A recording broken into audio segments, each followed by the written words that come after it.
लक्ष्मण का लव के साथ युद्ध।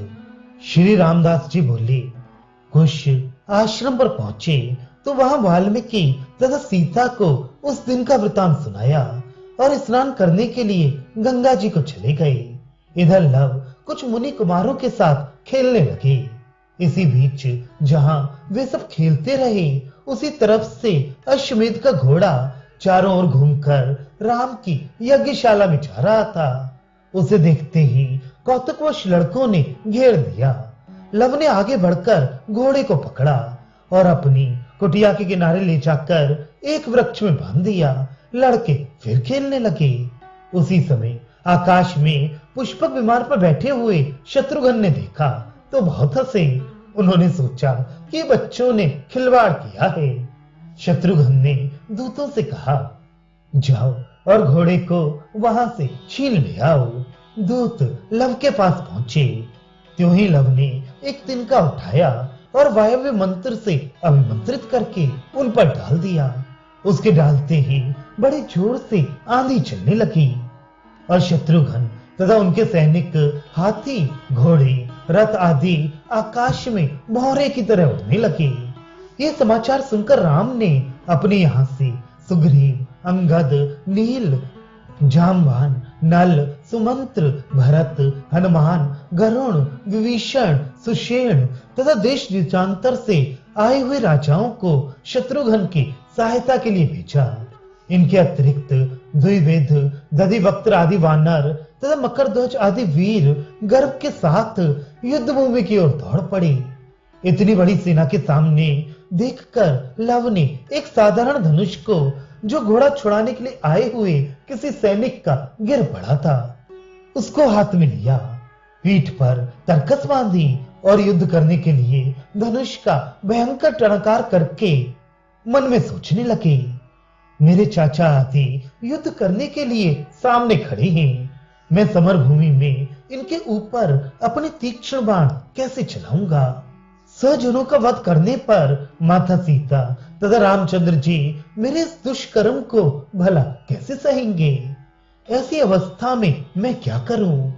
यदि युद्ध में मुंह मोड़कर गुरु वाल्मीकि के पास लौट जाऊं तो महर्षि की सिखाई विद्या निष्फल हो जाएगी। अतः इस समय ऐसा युद्ध उपयोगी होगा जिसमें किसी का वध न हो। ऐसा निश्चय करके मेघ की तरह गरजते हुए लव ने कहा, हे दुष्टों, तुम लोग किस लिए मेरी ओर दौड़े चले आ रहे हो। माता सीता की तरह मैं भोला वाला नहीं हूं जो राम की दी हुई पीड़ा को चुपचाप सह लूंगा।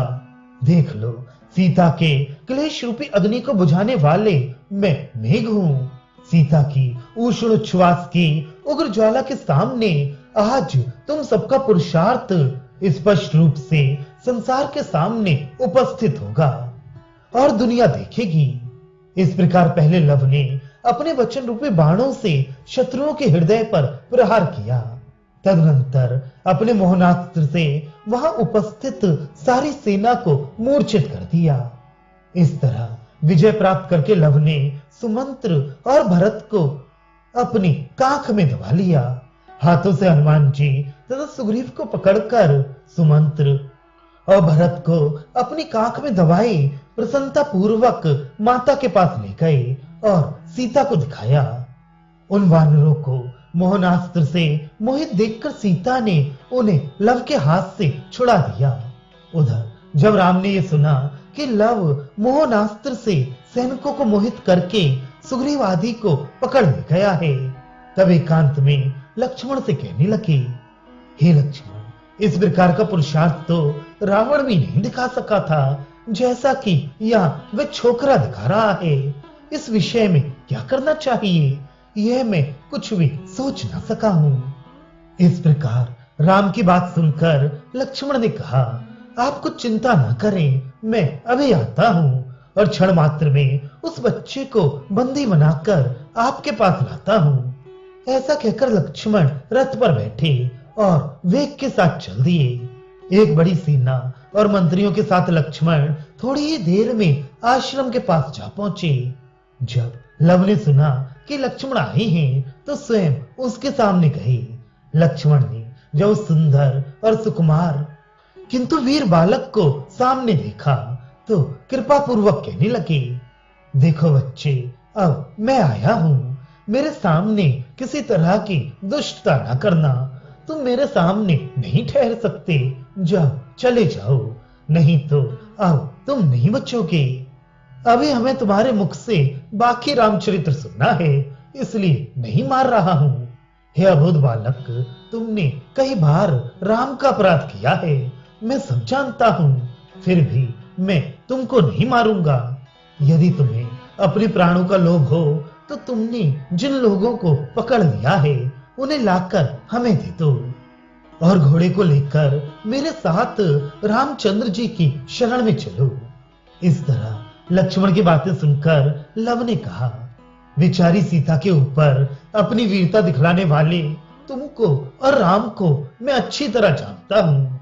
सीता के ऊपर तुम्हारा जो पुरुषार्थ चला था वह लव पर नहीं चल सकेगा। सीता के दुख को दूर करने के लिए ही महर्षि वाल्मीकि ने मेरी रचना की है। आज मैं तुम दोनों को जीतकर सीता का दुख दूर करूंगा। तुमने भोली भाली सीता के साथ कपट का व्यवहार किया है, उसका प्रतिकार करने के लिए ही मैं यहाँ आया हूँ। सीता के दुख रूपी अग्नि में तुम लोगों का पुरुषार्थ जल चुका है, तुम लोगों को चाहिए कि मेरे सामने से हट जाओ। इस प्रकार लव के वचन रूपी बाणों से लक्ष्मण का हृदय विदीर्ण हो गया। अतः क्रुद्ध होकर सब एक साथ लव पर बाण वर्षा करने लगे। लव ने भी अस्त्रों से उनके शस्त्रों का निवारण किया और लक्ष्मण के साथ आए हुए मंत्री सैनिक आदि को अपने बाणों से उठा उठाकर राम के यज्ञ मंडप में फेंक दिया। लव के बाणों से आहत मंत्री आदि को देह में जहां तहां घाव हो गए थे और उनसे रुधिर बह रहा था। इसी दशा में वे राम के पास जाकर कहने लगे, हे राम, इस यज्ञ मंडप में चुपचाप बैठे बैठे आप क्या देख रहे हैं? लव को मारने के लिए कोई दूसरा उपाय सोचिए। हे प्रभु, लव संग्राम में किसी तरह के अस्त्र शस्त्र से नहीं मर रहा है। हे बंधु वत्सल, यदि लक्ष्मण को जीवित देखना चाहते हो तो उनकी सहायता करिए। लव के कराल बाणों के प्रहार से उन्हें बचाइए। इस तरह वहां का समाचार सुनने के बाद उन बातों को बतलाया जो लव ने राम के विषय में कही थी। उनकी बातें सुनकर राम कुछ देर तक चुप बैठे रहे। इधर लव ने 10 बाणों से लक्ष्मण को घायल कर दिया और वे 10 बाण लक्ष्मण के शरीर में सिर से लेकर पैर तक घुस गए थे। ऐसी अवस्था में लक्ष्मण आग बबूले हो उठे। उन्होंने कई शस्त्र लव पर चलाए, लेकिन जब उन्हें बेकार होते देखा तो वे घबरा उठे। क्षण भर उन्होंने न जाने क्या सोचा और तब ब्रह्मास्त्र से लव को बांध लिया और घोड़े को भी साथ लेकर अयोध्या में राम के पास ले आए।